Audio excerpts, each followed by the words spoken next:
এইটার জন্য আল্লাহ তাআলা এমন কিছু লোককে তৈরি করে দিয়েছেন যুগে যুগে, যারা এই আকীদার দাস মানুষকে দিয়েছে, শিক্ষা মানুষকে দিয়েছে। যুগে যুগে এই মানুষগুলো হচ্ছে সেরা মানুষ। এদের মধ্যে প্রথম হচ্ছে, এই মানুষগুলোর মধ্যে প্রথম প্রজন্ম হচ্ছে সাহাবায়ে কেরাম। সাহাবায়ে কেরাম তো ঈমানটা আপনার হতে হবে, এটা আমার কথা না, আল্লাহ বলে দিয়েছেন ফাইন আমানু বিমিসলি মা আমানতুম বিহি ফাকাদ ইহতাদাও। যদি তারা ঈমান আনে যেভাবে তোমরা ঈমান এনেছো, তবে তারা হেদায়েত পাবে। কারা ঈমান এনেছে? সাহাবায়ে কেরাম যেরকম ঈমান এনেছে সেরকম ঈমান আপনার হতে হবে। সাহাবায়ে কেরাম কিরকম ঈমান এনেছে? ইমাম বুখারী বলেন, আমি 1000 মুহাদ্দিস থেকে হাদিস নিয়েছি, কিন্তু যারা বলবে ঈমানকে কথা ও কাজ বলবে না, তাদের থেকে আমি হাদিস নেইনি। আল ঈমানু কাউলুন ওয়া আমাল। ঈমান কথার নাম, কাজের নাম। অন্তরের কথা এবং মুখের কথা এবং অন্তরের কাজ, মুখের কাজ, অঙ্গ প্রত্যঙ্গের কাজ, এই 5টি জিনিস যদি কোনো না হয়, ঈমান পূর্ণতা পায় না। ঈমানের জন্য এগুলি জানতে হবে, না জানলে আপনি ঈমানের পথেই প্রথম ভুলের মধ্যে থাকবেন। এই জন্য আকীদার জিনিসটা প্রথমে জানতে হবে। আল্লাহ কোরআনও দিয়েছেন এই ঈমান আকীদা শুদ্ধ করার জন্য, নবী রাসূলদেরকে পাঠিয়েছেন। মুহাম্মদুর রাসূলুল্লাহ সাল্লাল্লাহু আলাইহি ওয়াসাল্লাম প্রত্যেক নবী এসে কি বলতেন? মুহাম্মদ সাল্লাল্লাহু আলাইহি ওয়াসাল্লাম সহ প্রত্যেক নবী কি বলতেন? ইয়া কওমি ইবুদুল্লাহ মা লাকুম মিন ইলাহিন গায়রু।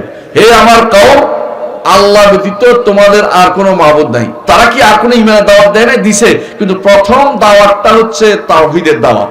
প্রথম দাওয়াতটা ঈমানের একটা মূল অংশের দাওয়াত। এইটা যদি শুদ্ধ, অন্যগুলি কাজ করবে, কিন্তু এইটা শুদ্ধ না হলে আখিরাতে আর কোনো কিছু কাজ করবে না। দেখুন, আমাদের দেশে একটা সম্প্রদায় আছে যারা কবর মাজার পূজারী। এরা কিন্তু হাসরের মাঠে যাবে বিশ্বাস করে, আখিরাতে বিশ্বাস করে, কিন্তু ঈমানের ক্ষেত্রে তারা যেহেতু বরবাদ, তাদের আখিরাতে যাওয়ার বিশ্বাসও কাজে রাখবে না কোনো কিছু। এই জন্য ঈমানের আগে আল্লাহর উপর ঈমানটা যখন শুদ্ধ হবে, বাকিগুলি সব শুদ্ধ হবে। মুহাম্মদুর রাসূলুল্লাহ সাল্লাল্লাহু আলাইহি ওয়াসাল্লাম মক্কার জিন্দেগিতে যে দাওয়াত দিয়েছেন, কত বছর দাওয়াত দিয়েছেন মক্কাতে? কত বছর দাওয়াত দিয়েছেন? কত বছর দাওয়াত দিয়েছেন? 13 বছর। এই 13 বছরের দাওয়াতের মূল কথা ছিল এটা। 13 বছরের মধ্যে 10 বছর শুধু এটা দাওয়াত দিয়েছেন, যে একটা কথাই বলেছেন, কুলু লা ইলাহা ইল্লাল্লাহ তুফলিহু। লা ইলাহা ইল্লাল্লাহ বলো, সফল কাম হতে পারবে। কিন্তু তারা লা ইলাহা ইল্লাল্লাহ বলতো না কেন? তারা লা ইলাহা ইল্লাল্লাহর অর্থ বুঝতো। কিন্তু আমাদের সমাজ লা ইলাহা ইল্লাল্লাহ বলে আবার শিরকও করে, কারণ তো তারা লা ইলাহা ইল্লাল্লাহর অর্থ বুঝে না। এই জন্য আকীদা আগে শিখতে হবে। কোন কাজটা করলে আপনার আকীদা শুদ্ধ হবে এইটা আপনাকে জানতে হবে। কোন কথাটা বললে আকীদা শুদ্ধ হবে জানতে হবে। এইটা অন্তরে, মুখে ধারণ করতে হবে, অঙ্গ প্রত্যঙ্গে সেটা প্রতিপালন করতে হবে। আকীদার জন্য প্রত্যেকটা জিনিস শুদ্ধ হওয়া জরুরি।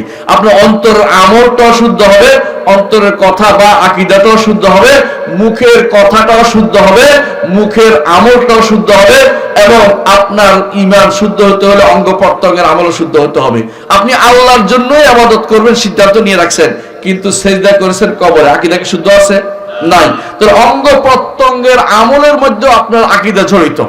আপনার আকীদা কিন্তু শুধুমাত্র লা ইলাহা ইল্লাল্লাহর সাথে সম্পৃক্ত না। লা ইলাহা ইল্লাল্লাহর পরও আরো আকীদার অনেকগুলো বিষয় আছে। ওই চ্যাপ্টারগুলো আপনার আকীদা বিশুদ্ধ করার জন্য ঠিক করতে হবে, নইলে আপনার আকীদা বিশুদ্ধ হবে না। মুমিন জীবনের এমন কোনো জায়গা নেই যেখানে আকীদার সংমিশ্রণ নেই। আপনি যদি কোনো মানুষকে বা কোনো ব্যক্তিকে বা কোনো সম্পদকে বা কোনো মালকে আপনি যদি আল্লাহর চেয়ে বেশি ভালোবাসেন, আপনার আকীদা নষ্ট, আপনি কাফের হয়ে মারা যাবেন। এটা আমার কথা নয়, আল্লাহ তাআলা নিজে বলে দিয়েছেন, ওয়ামিনান নাসি মান ইয়াত্তাখিযু মিন দুনিল্লাহি আনদাদা ইউহিব্বুনাহুম কাহুব্বিল্লাহ ওয়াল্লাযিনা আমানু আশাদ্দু হুব্বান লিল্লাহ।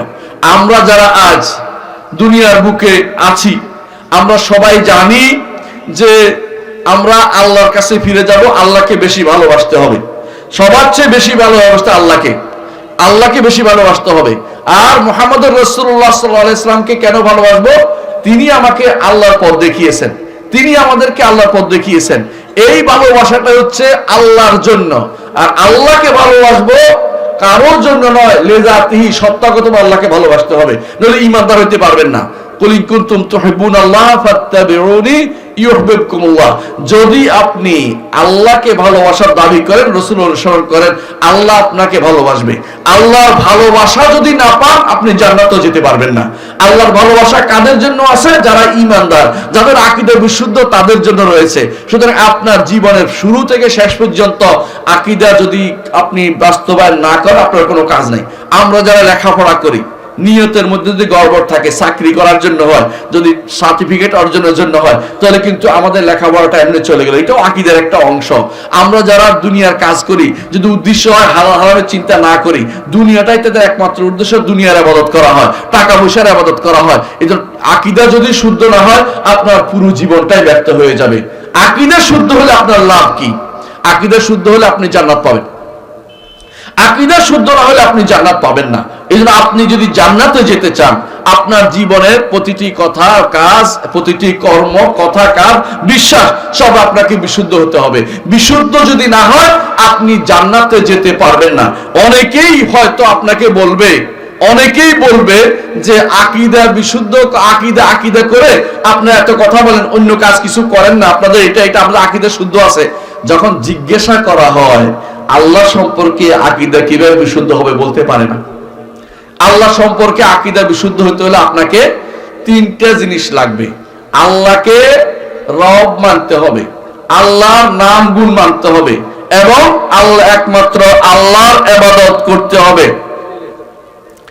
একমাত্র আল্লাহর ইবাদত করতে হবে, একমাত্র আল্লাহর ইবাদত করতে হবে। যদি এই তিনটে জিনিস, আল্লাহ রব মানা, আল্লাহর নাম গুণ না মানা, আল্লাহ একমাত্র আল্লাহর ইবাদত না করা, তাহলে সেই ব্যক্তি আকীদা বিশুদ্ধ হয় নাই। একটাও যদি বাদ দেয়, আকীদা বিশুদ্ধ হয় নাই। একটাও যদি বাদ দেয়, আকীদা বিশুদ্ধ হয় নাই। তাহলে আপনি বলতে পারেন যে আমরা যারা জান্নাতের লাভের আশা করি, জান্নাতের জন্য আমল করি, আমাদের কি এটা কি শিরক হচ্ছে নাকি? না, এটা বলছে তাবে। জান্নাতে যাব, আল্লাহ জান্নাত দিবে। আমরা জান্নাতে যাওয়ার তো কোনো পথ নাই, আল্লাহ দিবে বলেই তো যাব। আল্লাহ তাআলা জান্নাতে যাব যদি আমরা তাওহীদের উপর থাকি এবং আল্লাহর ইবাদত করি। আল্লাহর ইবাদত যদি করি, তাওহীদের উপর থাকি, ঈমান ঠিক রাখি, তাহলে জান্নাতে যেতে পারবো। কেউ যদি কোনো মানুষ যদি শুধু জান্নাত পাওয়ার আশায় আমল করে, জান্নাত পাবো, কার কাছে জান্নাত পাবে আশা করে? আল্লাহর কাছে। নিজে নিজে পাইতে পারবে না। শুধু জান্নাত পাওয়ার আশা থাকতেই হবে।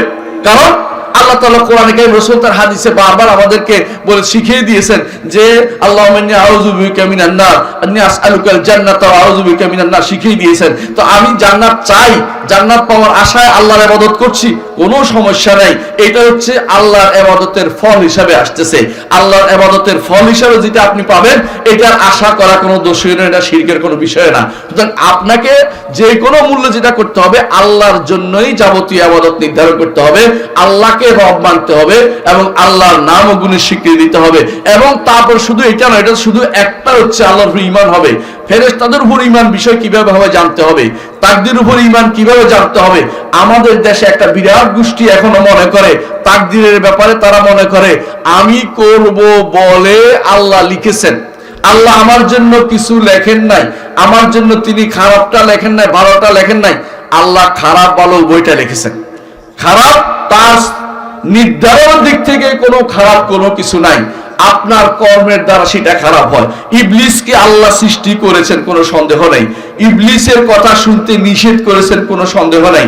কিন্তু আপনি যে ইবলিসের কথা শোনেন, এইটা আল্লাহ মঞ্জুর করেছেন, হতো না। কিন্তু শরঈভাবে, শরীয়তভাবে আল্লাহ এটা চান না যে একজন মানুষ, কোনো বান্দা আল্লাহর শরীয়তের বাইরে গিয়ে চলুক, এটা আল্লাহ তাআলা পছন্দ করেন না। ওয়ালা ইয়ারদা লিইবাদিহিল কুফর, কুফর আল্লাহ তাআলার পছন্দনীয় জিনিস নয়। কিন্তু কুফর তিনি সৃষ্টি করেছেন না, জগতের কুফর আসলো কোথা থেকে? আমাদের তো আরেকজন স্রষ্টা নেই, আমাদের আল্লাহই সব সৃষ্টি করেছেন। আমার জন্য ভালো মন্দ যেভাবে তিনি নির্ধারণ করেছেন, তেমনি ভাবে জগতের প্রত্যেকটি মানুষের জন্য ঈমান কুফর তিনি সৃষ্টি করেছেন। যে ঈমান জাহান্নামে যেতে চায়, কুফরের দিকে রওনা হবে, আল্লাহ তার জন্য কুফরের পথ সহজ করে দিবেন। যে জান্নাতে যেতে চায় ঈমানের দিকে রওনা হবে, আল্লাহ তার জন্য জান্নাতের পথ সুগম সহজ করে দিবেন। আল্লাহ তাআলা তা কার জন্য কি নির্ধারণ করেছেন তিনি বলে দেন নাই, তিনি শুধু আপনাকে বলেছেন শরিয়া মোতাবেক চলার চেষ্টা করতে, আল্লাহর কাছে দোয়া করতে, ইহদিনাস সিরাতাল মুস্তাকিম বলতে, সেই পথে চলতে। আপনি যে দিকে যেটার জন্য আপনাকে সৃষ্টি করা হয়েছে সেটা আপনার জন্য সহজ করে দেওয়া হবে। আমালু ফাকুল্লুন মুয়াসসারুন লিমা খুলিকা লাহু। আপনি এই আকীদার বাইরে যদি এই আকীদা পোষণ করেন যে আমরা করব বলে আল্লাহ লেখছে, অথবা আমরা এই কিছু জিনিস আমরা নির্ধারণ করি, বা কিছু জিনিস আমাদের হাতে রয়ে গেছে আল্লাহ নির্ধারণ করেন, তাহলে আপনি ঈমানদার হইতে পারেন নাই, ঈমানদার হইতে পারেন নাই। তো তাকদীরের মাসআলা তো আমাদের সমাজে বিশাল ভুল রয়ে গেছে। ঠিক এই জাতীয় আখিরাতের মাসআলা একটা গোষ্ঠী ভুল করে বসেছে, মুতাজিলারা জাহমিয়ারা মানে না। এরকম বহু গোষ্ঠী আছে যে আকীদা বিশুদ্ধ না হওয়ার কারণে তারা কিন্তু চিরস্থায়ী জাহান্নামী হয়ে যাবে। এই জন্য আকীদার কাজটা বেশি জানা বেশি গুরুত্বপূর্ণ। দ্বিতীয় কাজ হচ্ছে মানহাজ। মানহাজের কি দরকার? মানহাজ হচ্ছে আকীদার সহ অন্যান্য বিষয়ে চলার জন্য একটা সুন্দর নীতিমালা আল্লাহ তাআলা দিয়ে দিয়েছেন, রাসূল সেটা জানিয়ে দিয়েছেন। এই নীতির বাইরে গেলে আপনি পথভ্রষ্ট হয়ে যাবেন, ওই নীতির বাইরে গেলে আপনি আর সাহাবীদের তরিকা থাকতে পারবেন না। নীতির বাইরে যাইতে যাইতে একসময় আপনি কাফের হয়ে যাবেন, নীতির বাইরে যাইতে যাইতে একসময় আপনি ঈমান থেকে বাইরে চলে যাবেন। নীতির বাইরে প্রথমে সামান্য যায়, পরে যেতে যেতে বিশাল আকার ধারণ করে। সেটা দেখুন, যখন শিয়াবাদ প্রথমে শুরু হয়েছিল তখন আলী রাদিয়াল্লাহু আনহুকে একদলে ভালোবাসতো, একদলে বলতো যে একদলে আলী, আরেক দল আলীকে দেখতে পারতো না, এরকম একটা কিছু মানুষের মধ্যে তৈরি হয়েছিল। ধীরে ধীরে সেটা এমন পর্যায়ে গেছে যে ইসলাম থেকে এরা এত দূরে সরে গেছে জাভেদিরা, যে সেখানে আর আমাদের কোরআনকে তারা বিশ্বাস করে না, আমাদের হাদিসগুলি তারা বিশ্বাস করে না, আমাদের সাহাবায়ে কেরামকে তারা মানে না, আমাদের দ্বীনের অধিকাংশ জিনিস তারা মানে না, তারা কবর খুঁজে লেগে থাকে। এগুলি কেন হয়েছে? কারণ মানহাজ, কোরআন সুন্নাহ মানতে গিয়ে নিজের মন মতো ব্যাখ্যা দাঁড় করিয়েছে, অথবা কোরআন সুন্নাহ মানতে হবে কি হবে না তাদের একটা নিজস্ব আইডিওলজি দাঁড় করিয়ে দিয়েছে। এই জাতীয় কাজ যারা করবে তারা বলে মানহাজ বিচ্যুত। যতগুলি ফেরকা তৈরি হয়েছে সবাই তৈরি হওয়ার পিছনে কাজ হচ্ছে মানহাজগত বিচ্যুতি। আমাদের এই বাংলাদেশেও আপনি যত রকমের লোকদের দেখতে পাচ্ছেন, আপনারা জানেন যে শতকরা 10% বেশি সহিহ আকীদার ধারক বাহক নাই। কারণ তারা আগে তো ভালোই ছিল, ধীরে ধীরে তারা আকীদা মানহাজগত বিচ্যুতির কারণে বিভিন্ন ফেরকায় পরিণত হয়েছে। এই ফেরকায় পরিণত হওয়ার মূল কারণ হচ্ছে মানহাজগত বিচ্যুতি, পথ হারিয়ে ফেলা। পথ কিভাবে হারায় আমি একটা উদাহরণ দেব।